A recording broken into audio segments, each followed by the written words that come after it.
Hello everyone, welcome back to my YouTube channel. तो previously video में हमने देखा था कि किसी भी वेबसाइट को हम कितना क्लोन कर सकते हैं। आज की इस वीडियो में हम देखेंगे कि लिस्ट क्या होती हैं और एचटीएमएल में लिस्ट कितनी तरह की होती हैं।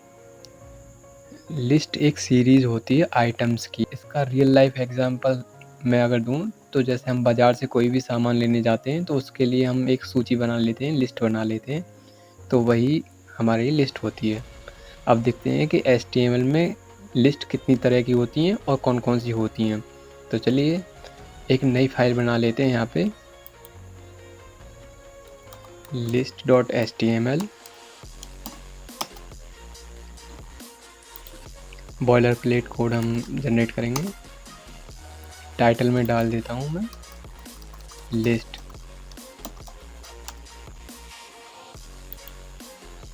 HTML में हमारे पास में 3 तरह की लिस्ट होती हैं। पहली ऑर्डर लिस्ट, दूसरी अनऑर्डर लिस्ट, तीसरी डेफिनेशन लिस्ट या डिस्क्रिप्शन लिस्ट जिसे हम बोलते हैं। तो पहले ऑर्डर लिस्ट हम देखते हैं। तो हम बना लेते हैं OL stand for order list. इसके अंदर हम LI stand for list item.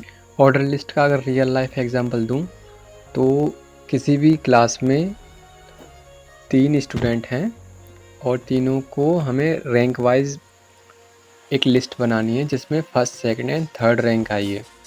तो हम उसके लिए ऑर्डर लिस्ट बनाएंगे कि फर्स्ट इसकी रैंक है, सेकंड इसकी रैंक है और थर्ड इसकी रैंक है। तो हम क्रिएट करते हैं, देखते हैं। तो फर्स्ट रैंक हमने जैसे जनरेट कर दी कुमार के नाम से। दूसरी रैंक हमने जनरेट कर दी सोनू के नाम से। तीसरी रैंक जो आई है हमारे, तीसरी रैंक निर्मला के नाम से आई है। तो ये हमारे पास में ऑर्डर लिस्ट हो गई। इसे हम लाइव सर्वर पर लोड करा के दिखाते हैं। तो ये 1 2 3 कुमार, सोनू, निर्मला। अब देखते हैं हमारे पास में अनऑर्डर लिस्ट कौन सी होती है। अनऑर्डर लिस्ट में जिसमें कोई सीक्वेंस नहीं होता। जैसे हम बाज़ार का कोई भी सामान लेने जा रहे हैं तो इसमें कोई भी सीक्वेंस नहीं होता कि चीनी कब लेनी है या हरी मिर्च कब लेनी है, कोई भी सीक्वेंस नहीं होता। हम कोई भी सामान कभी भी रेफरेंस पे अपने मन के अकॉर्डिंग ले सकते हैं। तो UL अनऑर्डर लिस्ट, इसके अंदर हम लिस्ट आइटम ऐड कर देते हैं। तो शुगर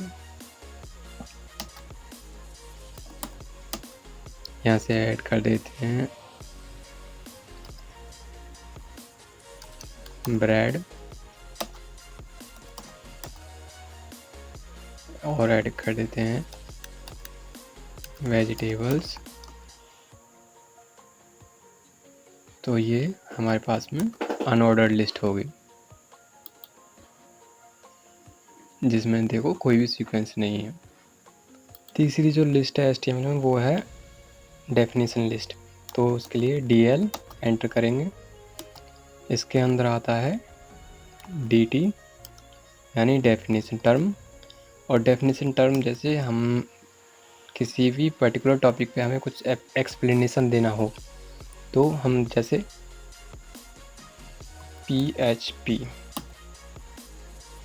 PHP एक लैंग्वेज है, तो हम इसे इसके ऊपर हमें डेफिनेशन देनी है। तो इसके अंदर हम डालेंगे DD यानी डेफिनेशन डिस्क्रिप्शन। इस डेफिनेशन का डिस्क्रिप्शन क्या है। तो DD आएगा हमारे पास में PHP is a computer language. ठीक है, अब इसे सेव करते हैं। तो ये हमारे पास में डेफिनेशन लिस्ट बन गई। ये हमारे पास में एक पॉइंट है और उसका ये डिस्क्रिप्शन। ठीक है, आज की इस वीडियो में इतना ही। Thank you.